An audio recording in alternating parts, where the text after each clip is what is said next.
जीवन में आनंद की कमी नहीं है, कमी है उसे देखने की आंखों की।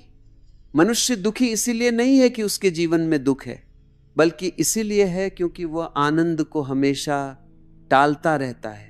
वो कहता है आज नहीं कल खुश होऊंगा, आज नहीं कल जीऊंगा, लेकिन कल कभी आता नहीं और आनंद हमेशा इसी क्षण में छुपा रह जाता है। आनंद भविष्य में नहीं होता, आनंद केवल वर्तमान में होता है। तुम पूछते हो आनंद पाने का सबसे सरल उपाय क्या है, और मैं तुमसे कहता हूं आनंद पाने का कोई उपाय नहीं है, आनंद खोने के उपाय हैं, और तुम रोज वही कर रहे हो। पहला उपाय जिससे तुम आनंद खोते हो वह है तुलना। तुम खुद को दूसरों से तौलते हो, कोई आगे है, कोई पीछे है, कोई अमीर है, कोई सफल है, और जिस क्षण तुलना शुरू होती है उसी क्षण आनंद मर जाता है। गुलाब कभी दुखी नहीं होता कि वह कमल क्यों नहीं है। मनुष्य ही ऐसा प्राणी है जो है उससे खुश नहीं है। दूसरा कारण यह है कि तुम आनंद को शर्तों से बांध देते हो।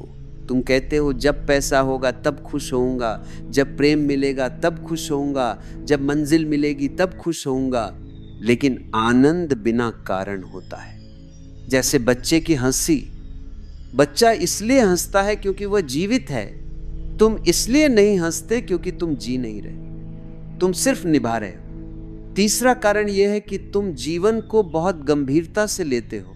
गंभीर व्यक्ति कभी आनंदित नहीं हो सकता, क्योंकि गंभीरता अहंकार का मुखौटा है और भीतर का डर है। आनंद हल्केपन में है, खेल में है, हंसी में है। अगर भगवान को देखना हो तो बच्चे की आंखों में देखो। अब सबसे सरल उपाय सुनो और ध्यान से सुनो। जो है उसे स्वीकार कर लो। आज दुख है तो स्वीकार, आज अकेलापन है तो स्वीकार, आज भ्रम है तो स्वीकार। जिस दिन तुम कह देते हो जो है वही पर्याप्त है, उसी क्षण आनंद उतर आता है। आनंद संघर्ष से नहीं आता, आनंद विश्राम से आता है।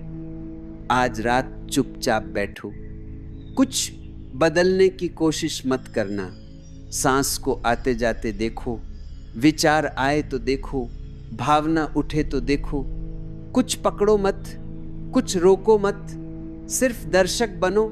जिस क्षण तुम दर्शक बन जाते हो उसी क्षण दुख समाप्त हो जाता है, और जहां दुख नहीं होता वहां आनंद अपने आप प्रकट हो जाता है। याद रखना, आनंद कोई उपलब्धि नहीं है, आनंद तुम्हारा स्वभाव है।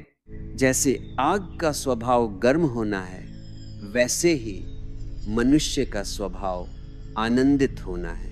तुम आनंद को पैदा नहीं करते, तुम सिर्फ उसे रोकते हो। और जिस दिन तुम खुद से लड़ना छोड़ देते हो उसी दिन समझ में आता है कि आनंद जीवन का लक्ष्य नहीं था, आनंद जीवन की सहज अवस्था थी।